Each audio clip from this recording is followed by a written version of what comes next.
భూములు ఇచ్చారు, వాళ్ళు రిటర్నబుల్ ఫ్లాట్లు తీసుకున్నారు. రేపు అవి డెవలప్ అవ్వాలంటే చట్టబద్ధత కలిగితేనే వాళ్ళకి ఒక భరోసా, అది వాళ్ళ అవసరం. ఇప్పుడు హైదరాబాద్కి చట్టబద్ధత ఎవరన్నా రాసి ఇచ్చారా? నిజాం నవాబుల నుంచి బెంగళూరుకి ఎవడన్నా రాసి ఇచ్చాడా? క్యాపిటల్ ఈజ్ క్యాపిటల్ ఆటోమేటిక్ గా.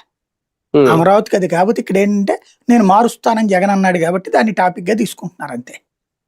అవును, అదొక భయం ఉంటది కదా, రేపు ప్రభుత్వం మారితే మార్చేస్తారేమో. ఎందుకు మారకూడదు? ఇప్పుడు రాష్ట్రాన్ని కలిపింది పార్లమెంట్ చట్టం ద్వారానే, విడదీసింది పార్లమెంట్ చట్టం ద్వారానే, తమిళనాడు నుంచి విడదీసింది పార్లమెంట్ చట్టం ద్వారానే. రాజధాని మార్చకూడదని చట్టం ఏం లేదే. ఇదివరకు గాంధీనగరం, తర్వాత న్యూ గాంధీనగర్ గుజరాత్ కి చట్టమే కదా అది. రేపు మార్చకూడదని ఎవడు చెప్పాడు?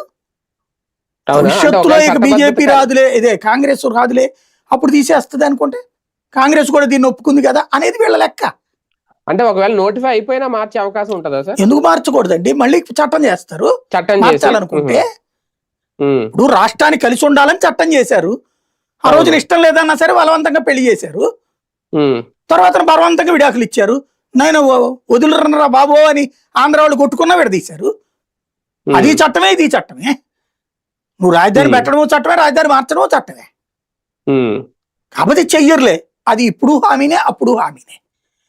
పాయింట్ ఏంటంటే రాజధానిలో మిగతాది ఏం అవసరం లేదండి, డెవలప్మెంట్ కావాలి వాళ్ళకి. ఈ చట్టబద్ధత ఇవన్నీ